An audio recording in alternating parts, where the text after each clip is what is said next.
Thanks for joining us today on the Game of Stones podcast. Today we're here at the Game of Stones podcast. We have a special guest, my nephew, Louis David Kalama. Louis David is 25 years old? Yeah. 25 years old.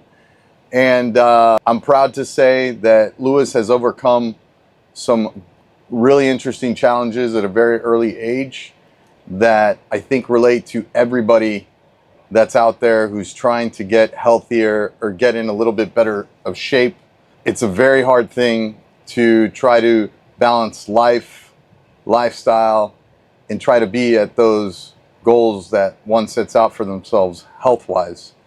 And so coming from a background of sports and mental challenges and discipline myself, when I was growing up, when I was in grade school, I went through a phase of, I would call it my pudge phase.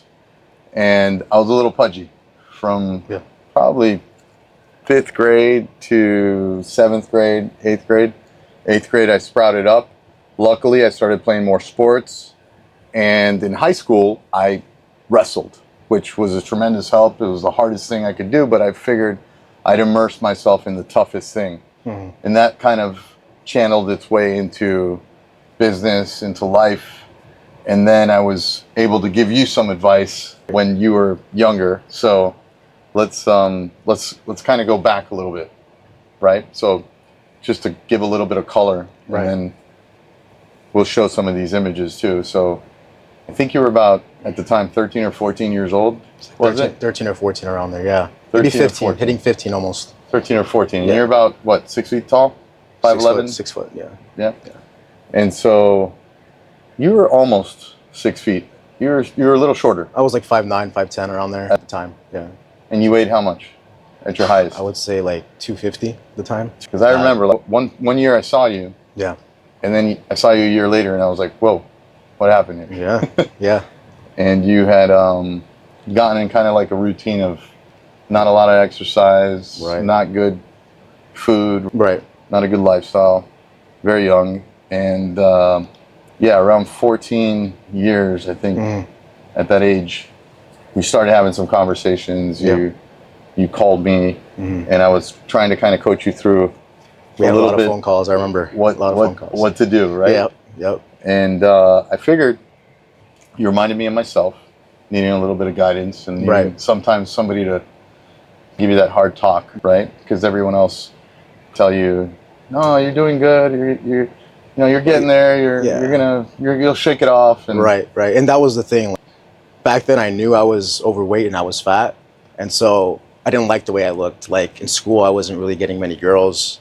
I had a hard time making friends back then, and I think a lot of it was because I was insecure of my body, and in turn, that would affect my mental state.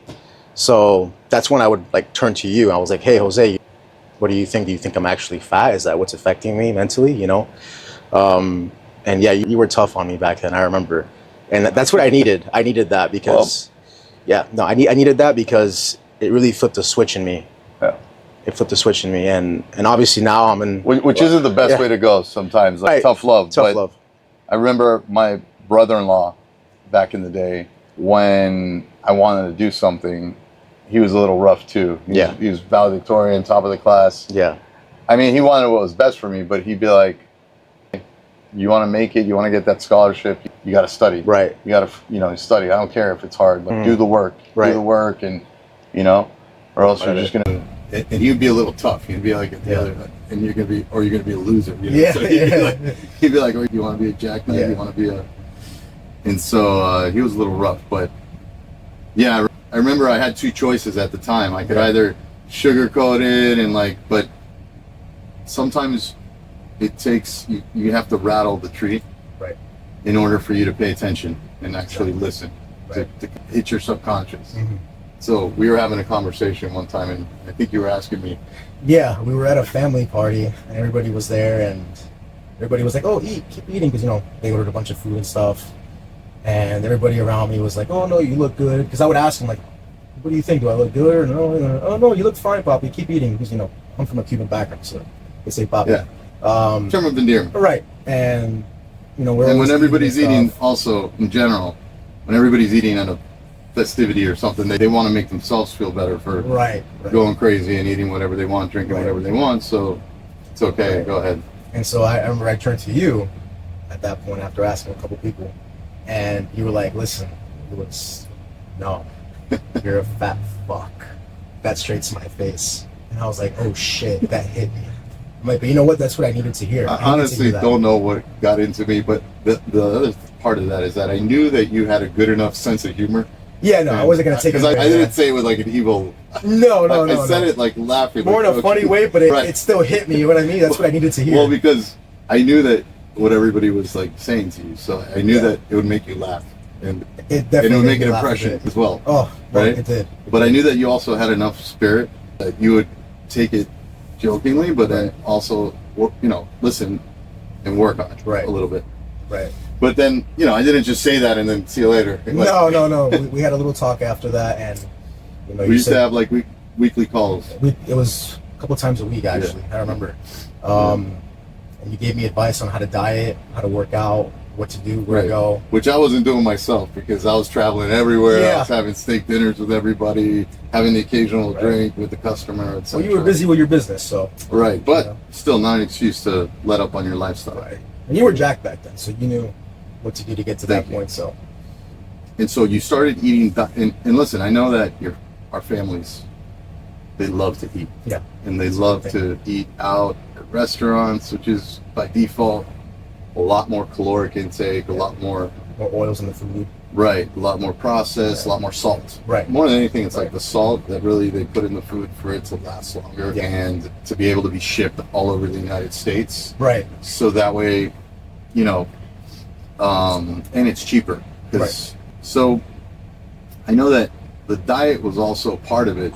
Right. But was that the first thing you attacked, or did you immediately start doing? Because I know you started doing exercise. Yeah. Because you were 260 pounds, I think you got up at a young age. That's bad. 14, you told me you were having back problems. Yeah, back problems. Back would hurt a lot. That was one of the main things that was bugging me at the time, was my back issues. But I started working out. Working out was one of the first things that I tackled. I really got into it. I loved it. I loved the way that it made me feel. I loved the mental benefits. After I finished working out, I felt more confident in myself. Then after that, I started transitioning more into the eating aspect of things, where I was eating healthier. So first you started working out. Right. Okay. Yeah. And then once you were working out, you were like probably thinking, what if I pair this with good dieting? Right. Because I know you would tell me, when there was a family event and everybody's eating, like I said, Cuban food, or somebody's preparing, a lot of people like to prepare a roasted pig. Yeah. For a Sunday festivity of something. It's very high caloric, with the black beans and rice that's cooked in the pork oil, right? Yeah. Which is delicious. It's amazing, but it's horrible for you. Yeah. With the fried plantains, and we're gonna go eat Cuban after this. Yeah. With the fried plantains that are delicious, which Miami thing, right? Which I recommend all people in the world, whether you're in Michigan or Canada or the UK or Europe, right? You have to come to Miami and eat at the Cuban chains, La Carreta or Versailles, Cafe Versailles. Ooh, okay, it's the best. Yeah, and have breaded steak. That's a good one. With the moros, which is the purple rice and black beans. Right. With the sweet plantains and a café con leche. Café con leche. That's the best. Yeah. Amazing. But so I remember you telling me like, hey, it was tough to do it, but now I did it a couple times. Like, now I'm good. Like, you broke through where everybody was ordering whatever they want, the ribs, the this, the wings, and you're grilled chicken Caesar with the dressing on the side. No matter what anybody else was eating, I was doing my own thing, my own shit. Chicken Caesar. And I felt really confident in that. Like, I liked the fact that I was doing something good for myself, and I was seeing the results. Like, I would look in the mirror and my abs were coming out, my face was getting leaner, my confidence was going up. And that is an amazing thing to experience if you're going from being fat and overweight to now, getting in shape and going through that process. So and it was inspiring for me too, because I think in that time period, I was in my 30s. I was probably in one of the busiest times of my career or my life too. With my girls were small; they had just been born. I'm trying to build this machinery company. We're building saws. work until 10 o'clock at night. I'm building Right. panels with my guys. We're assembling machines. We're shipping them out. And it's tough to lead a decent, balanced lifestyle. For sure. And so I was not going to the gym for a while. Yeah. I would say I'm probably in better shape in my 40s than my 30s. Oh, dude. But Yeah. I remember watching your transition, and it was motivating. It was inspiring. Yeah. I started doing like wrestling. Yeah, and, we used to wrestle MMA together. and Yeah. stuff like that. Yeah. Yeah. And then you started, remember I was telling you, you got to do combat sports. Because I was like Right. living vicariously through you. And then you Yeah. started doing like boxing at the gym, and then you met some people. Well, because you did wrestling in high school back then. Right. So that was one of the reasons you brought that up to me. And But when you started getting in shape, I was actually doing wrestling the side. in Port Charlotte, like on the Yeah. side a little bit. When I was dying because I Right. couldn't do it consistently. So the 1 or 2 times a week I'd go, Yeah. it was, 2 nights before I was having dinner with the customer, steak Mhm. dinner with, mashed potatoes and The good stuff. ribeye. Yeah. And here I was dying basically Mhm. with these workouts. And so, but it was inspiring and it helped me. And then I know that your dad started getting in shape and He like did. everybody in your Yeah. family started dieting. Yeah. Like you led the pack by Yeah. example, I did. which is a very powerful notion. Here, the youngest guy in the family is going from being overweight, not feeling good, Right. having back issues, to now you're unstoppable, right? That's how I felt. Yeah. And then fast forward to you're in high school now. The coaches all want you to play football. Oh man, that was a whole thing. I remember they wanted me in the baseball team, and the football team, and the basketball team. I played football for a bit, but I was more of a one-man type of guy, like one man, me, Sport. myself in the sport. Right. I didn't like having Yeah. teammates or any of that. So I football. Long story short, coaches were pissed. You My kind dad of was pissed. gravitated towards combat stuff because it's Yeah. one person, Yeah. but maybe because you had this, you just finished having this battle Right. with yourself, discipline, and Right. it's all reliant on you. I did it all by myself. Nobody helped me. And then if you have people on a team, especially in high school, not everybody's as disciplined, so it probably Right. irked you that some of the guys were Oh, for slackers. sure. A lot of these guys would eat pizza, fucking chicken fingers, like all this shit. And I'm over here with my chicken breast, jacked, lean. But you got into MMA. Right. How did that happen? So I signed up to a gym, American Top Team in Miramar. And I started doing jiu-jitsu. That was one of the first combat sports, I guess you could say. Because you have Muay Thai, you have MMA, you Right. have a whole bunch of different things. But I gravitated more towards jiu-jitsu just because I like the fact that you could like grapple on the ground and, you could let out a lot of energy. I was very energetic.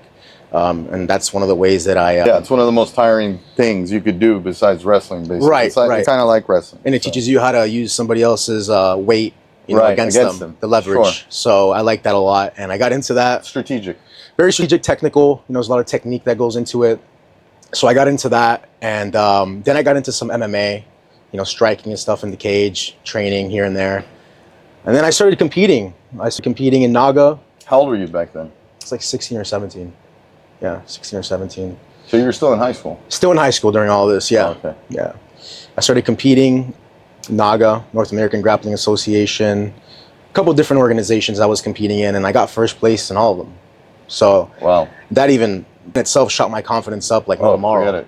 I'm You're like, the man, I'm Terminator. lean, I'm jacked, I'm fucking up all these guys in training and in competitions. Like, Right. I want to take this further, like, what can I do with this ability and skill that I have? And so after that, I went to this different gym with my buddy that I met at American Top Team. Went to this Yeah. other gym, striking gym, Yeah. and I met my coach, still to this day, Eric Tigre Castaño, one of the best striking coaches in the world. Wait, He's the one that what was his developed- name? You just said like 4 He's, like a millisecond. That was pretty impressive. he's Only a- people from Miami can do that. Go Yeah, ahead. he's a kickboxing world champion. Oh, cool. Back in his day, and he's still training champions now for MMA, BKFC. Very, very guy. He's the one that taught me my striking, my kicking, how to correct it, how to move around. Because like when you're striking, you want to be always moving. You don't want to be a sitting target. If you're a sitting target, you're gonna get hit. So he taught me a lot how to move around. You know what I mean? How to throw my course, punches, yeah. things like that. How so I to got- go in and out. How to go in and out, right? Move your head, all that stuff, the whole 9 yards. And so I got really good at it. And he was like, listen, why don't you get into MMA fighting, cage fighting? It's like, fuck it, let's do it. So after that, we went into training camp. Training camp lasted about, let's say like 2 or 3 months. You got to put a lot of effort into it and dieting, because you have to be at a certain weight by the time of weigh-in. So at the time I was fighting at 185. That was my fighting weight. And the day of, man, I was stoked. I loved it. I can't I even loved, imagine you at 185 on the Dude. scale, because you weigh right now, you walk around. like 210. I'm stocky. 210. I'm big. You know. Yeah. I'm not, being super strict on my diet. So, weight goes up and down sometimes. It's normal. We're human. Well, you're not fighting anymore, too, right. I'm training, but I'm not fighting right Yeah. now. But You're living it up in the Miami life. oh Nightlife. Miami Fort Lauderdale nightlife. It's nice to be 25. Go ahead. dude, it's amazing. I love it down here. It's different type of people from everywhere. Yeah. I love it down here. But yeah, I remember actually you were telling me, you were giving me a lot of like visual thinking. Like, what was that called that you told me? I forgot the name of it. A lot of it is manifestation. Manifestation, that it is. Yeah. You got to visualize, I think, everything. But go ahead. Yeah, he was training me for that fight, mentally, because a lot of it is mental. Like, I would say 99, well, not 99, but 90% of it is mental. And the other 10% is what you put into training and your diet and all that stuff. But if you go in there with a bad mental state, you're most probably going to get knocked out, or things are not going to go your way. So, all it takes is a millisecond that's it, to take your attention away. And that's it. when you watch some of these UFC fights too, we're big UFC fans. We love UFC. And I get reminded of the Leon Edwards Kamaru Usman fight. Dude, he's kicking Leon Edwards' ass the whole time for 5 rounds. Yeah. And all of a sudden, in a millisecond, just like that, he didn't expect the guy to throw the kick behind the punch. Right. And he gets knocked out with a head kick. And that's how it is in MMA. Like, it's one little Everything. error. But that's life too. That's life. Well, you're not looking for 1 second, In business and any area of life, that's how it goes. So everything has to be calculated. All your moves have to be calculated. Back to the manifestation argument, right, or topic. There's a story that sticks out in my mind that I think was a day that taught me so many lessons about visualization and how your mind has to be right whenever you want to accomplish anything that's tough. And I think I probably told you this story, but I was a junior in high school, and I was wrestling at 140-pound weight class, and I was maybe 138 pounds, believe it or not. You were lean back then. At the height. I was just super skinny. And we had probably 4 or 5 guys that were between 130 to 145 pounds. Wow. 4 or 5 of us. Right. And out of those 4 or 5, I would always win on the tournaments in practice. Right? So you could say I was the better guy out of the 5. And so here we are. There's this wrestling meet. It's us against... So I went to this high school far away. Right. From where my grade school was, that I went to school, Catholic school, my whole life, from 2nd grade to 8th grade. I went to this school called St. Rose. And everybody who went to that school would go to Archbishop Curley High School. Right. So I was supposed to go to Curley with all my friends. But I ended up moving up north, and I went to a school in Hollywood, Florida. I'm going to this high school in Hollywood, Florida. I had no idea. I didn't pay attention because I was always working also, pushing shopping carts. Part-time in high school. Right. So I'm studying high school, pushing shopping carts and wrestling. Yeah. And so the coach says, I need you to wrestle. I need you to do me a big favor. I need you to wrestle. We don't have a spot for 152 pounds. And I'm 138. So anybody who's watching who knows wrestling knows that 138 to 152. Yeah, it's a big jump. Yeah. It's a big jump. It looks like, this looks like David versus Goliath. Yeah, to people on the outside, it looks small, but it's a big jump. And I think this gentleman's name was Mike McGinnis, I think his name was. Huge guy, like big neck, And we're wrestling the high school I was supposed to go to. Oh, wow. So when we walk out and I look to the bleachers, it's like all my friends, my cousin was even there. No way. Okay, all my friends are in the bleachers. All the girls that I had a crush on when I was in grade school, like you were stoked. They're all there. And the only thought that I had in my mind was like, failure is not an option here. Yeah. Failure is not an option. Can't fail. There's no way. There's no way that I can. You got everybody watching you now. No. Yeah. So I remember, I was like, what am I going to do? I go, I got to get my mind right. Yeah. I got to get my mind right. So I remember, right before you go on the mat, you're on deck, right? Oh, yeah, you're on deck. It's ready to go. You're ready to go. Yeah. So I'm on deck. But you're kind of on deck 2 matches before. Right. So for the 2 matches in front of me, I'm on deck, and all I remember doing is I'm just pacing back and forth. So the first match, not the second one, not the one right before, Right. but that first match, I'm pacing back and forth, and I'm thinking in my mind, you're gonna win. You gotta win. You already won. Yeah. You already won. That's what I would say. Yeah. You're gonna fucking win. You're gonna. You tell yourself You're gonna that. fucking win. Yeah. You gotta fucking win. So I'm walking back and forth, and I'm like, you gotta win. By the time that match was over, which we won, so that motivated me. Our team won. Yeah. Then the next match, and now I'm really on deck. Right. And as I'm pacing and I'm saying it to myself, I was saying it whispering, and then the whispering turned into in my mind, I was saying, I'm gonna fucking tear this guy apart. I'm gonna fucking tear this guy apart. Then I start looking over to the side, and I see the guy also kind of pacing, and I start looking at him like this.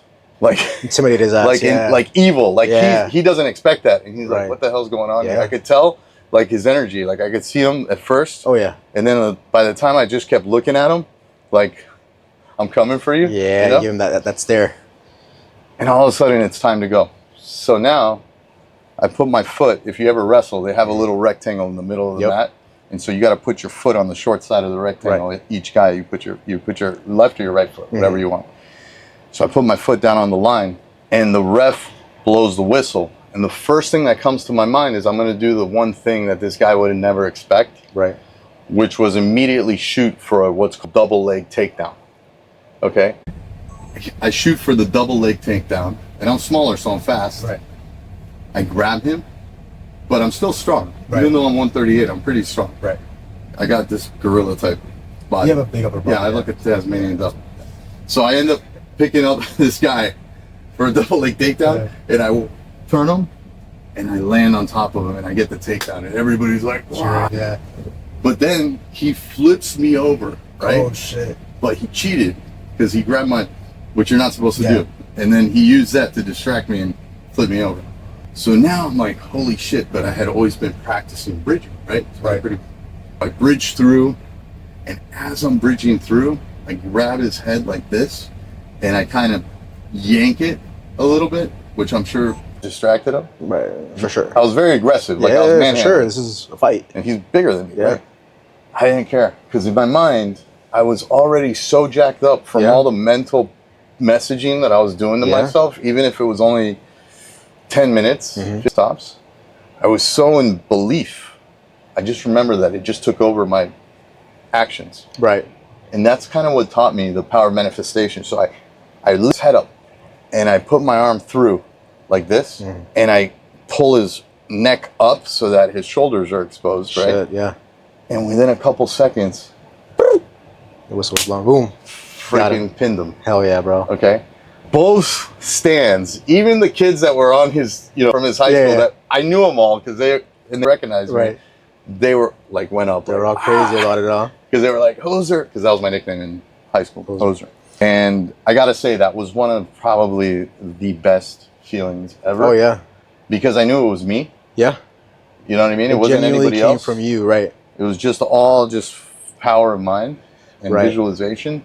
And that moment stuck with me. Like, I freaking killed everybody that season. Right. And you kept using that mindset afterwards? And I kept using that mindset for everything. That was sports, anything that was a challenge, work, academics. Because you can apply that to anything. You can apply it to anything. Right. But you have to have your mind right. Right. If you don't believe that you can execute something, then when I was 22 and I started selling machinery for stone, I was just a rep. I was repping companies in Italy, and I was troubleshooting, and I had my own business, and I was driving around with tools in a box truck. A lot of my friends would kind of like laugh me off. Like, oh, you're going to do what? Oh, okay. Yeah, sure. Okay. Yeah. I'll be like, yeah, man. I'm going to do it. I might be living in my mom's living room now, but fuck it. Yeah. And it all has to do with right here. I agree with you. It's all in your head. If you feel like you can't do it and it can't be done, well, then it's not going to happen. You have to truly fucking believe that you're the man, that you can do it. You can set your mind to anything and get that goal done. As well as looking the way that you want. In any aspect. And in any aspect. It could be business, like I said. It could be business. It could be working out. It could be just being healthier in general. Having a certain look to you that you want to have. So nowadays, you're working out. You're helping people get in shape. Right. You're you're also, I know you're social butterfly, so you like the nightclub scene. You've made a lot of great friends and connections. Yeah. You like giving people advice because you understand how guys fight against their confidence to try to date girls. I know that you're very interested in dating advice, and you're friends with some of these influencers online, like the Czar of Dating. He's awesome, man. That guy gives really good advice. Yeah, man, I like to go out. I like to meet new people and interact. I think I gave you a little bit of advice too sometimes. Oh yeah, no, you did. I mean, I'm rusty now, but I remember what it was like. We got to go out one of these days, man. Test it out. Nah, you're married. You can't do that. Will ever let that happen. She won't let that happen. But yeah, so that's what you're interested in now, helping others as well. Yeah, man. Helping gives you some satisfaction. It's nice to help others and lead them. If you see people that are in a place that you used to be in, I think it's very rewarding. For sure. I notice that when I teach people, whether employees or customers or friends or whatever, whenever I teach somebody something that I may have had an experience with, I end up learning more about whatever it was. Right. I end up learning more and becoming better as a person and a better person and a better knowledge. For sure. To give advice when you teach, right? Or when you share information. So that's very rewarding. It is. It is.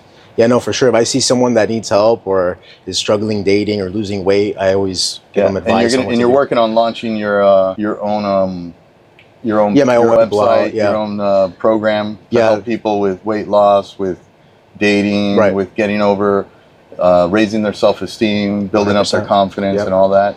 It's going to be coming out soon, so stay tuned. But So what I'll do is definitely you'll be back on the show once we get that launched. And, for sure. Yeah, and maybe on one of these things we'll bring in your friend from the Czar of Dating.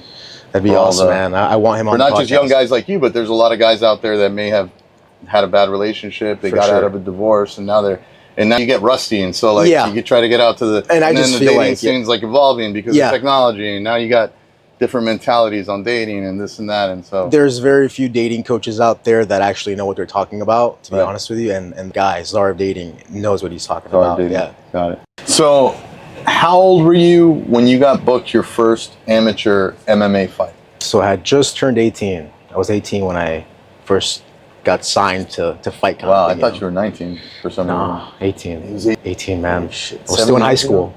7 years ago? Yeah. Oh, actually, it might be 8 because I'm going to be 26. 2017? 2018?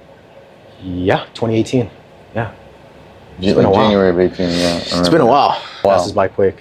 Holy shit. Yeah. Anyway, here you are. Now you started training for this match, this amateur, right? 85 weight 185, weight yeah. Okay. Walking around like 196, but you got a weight cut.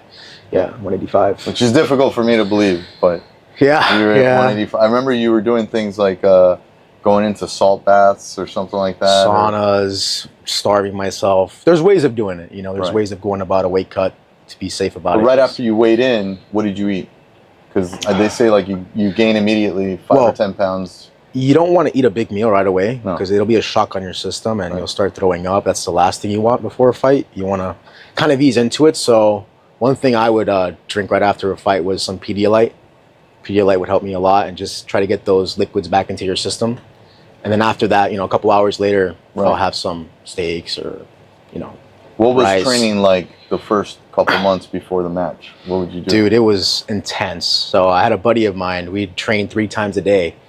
I remember this guy would fucking train like an animal, and I would have to keep up with him, but that's what made me good. We had these big ass tires. We would do tire suplexes, 6-mile runs under 7 minutes. Dude.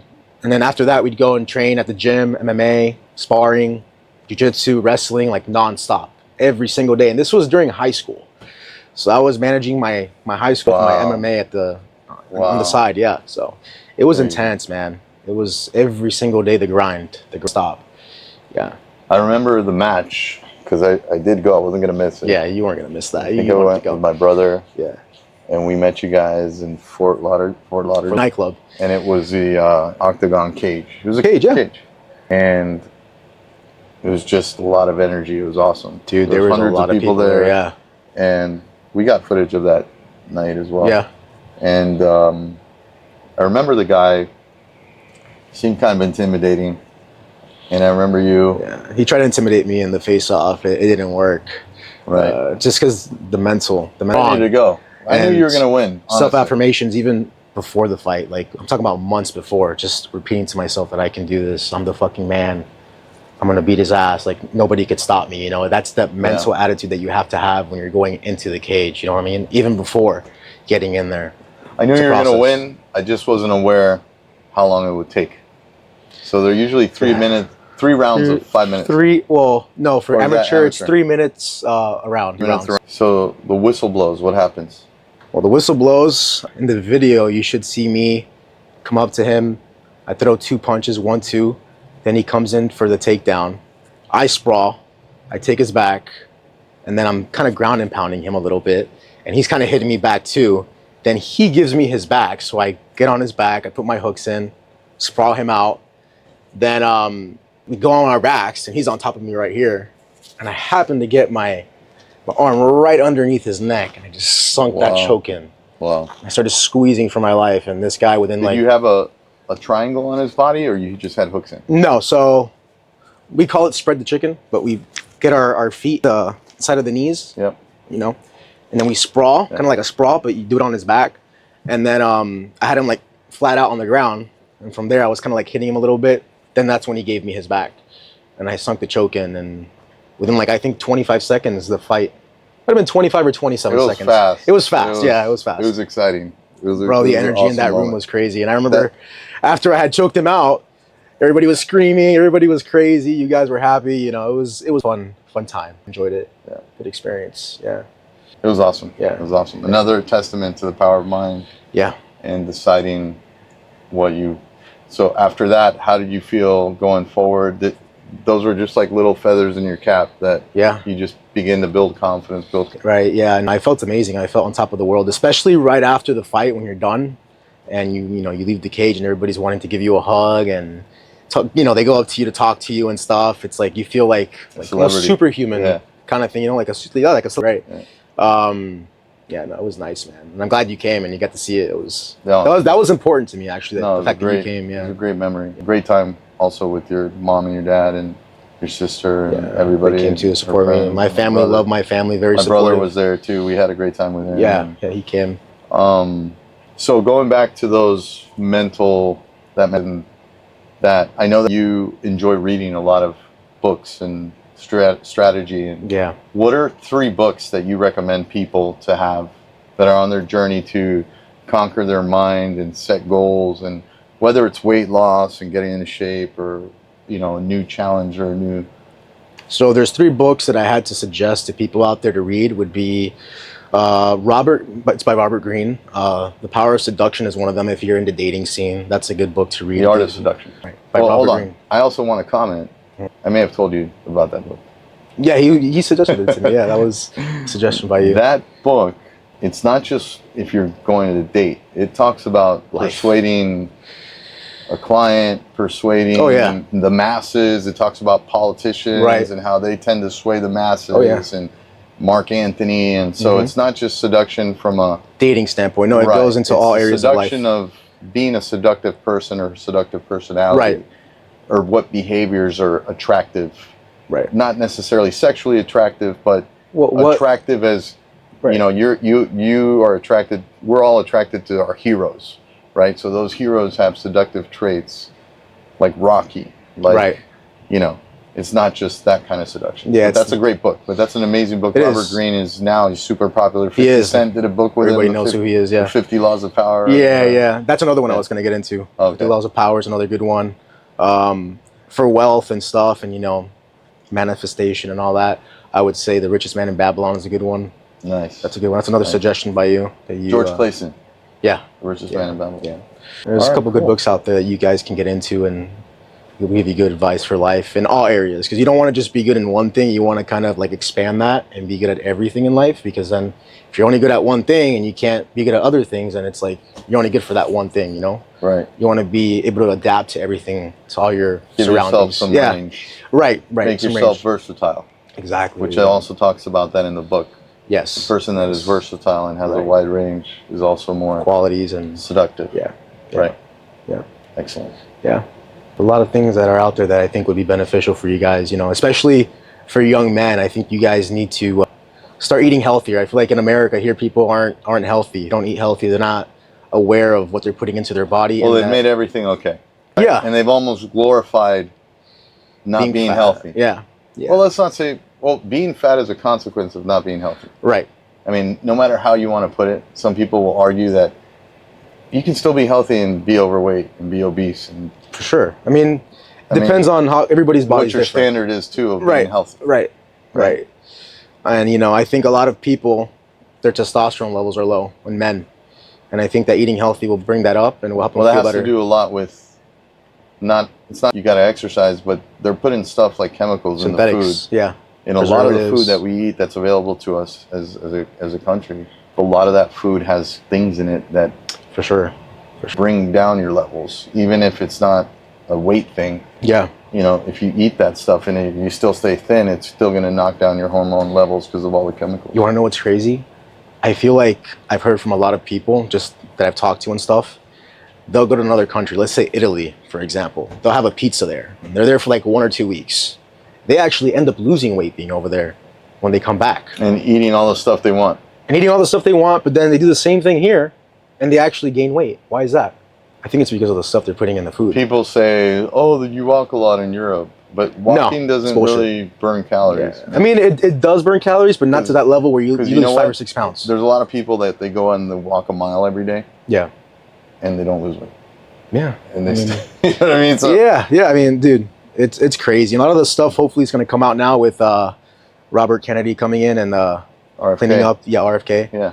Coming and cleaning up. Today's the 21st of January, just so. Yeah. Because these episodes don't always go out the same. They don't go. Yeah, a couple weeks later, months, who knows. Right. But yeah, hopefully they clean this shit up. It's going to be interesting to see. I got to catch up on all that stuff. I heard that a whole bunch of laws were canceled. Oh, and man. A whole bunch of things were Trump voted was going on or- those executive orders yesterday. Even today, he's signing a whole bunch. Let's see what's going to happen. I'm excited for the future. It's going to be cool. Me too. Yeah. Well, thank you for being on the podcast. Thank you so much, Jose. Okay. Appreciate it. Love You got it, brother. Thanks. Love you, LB.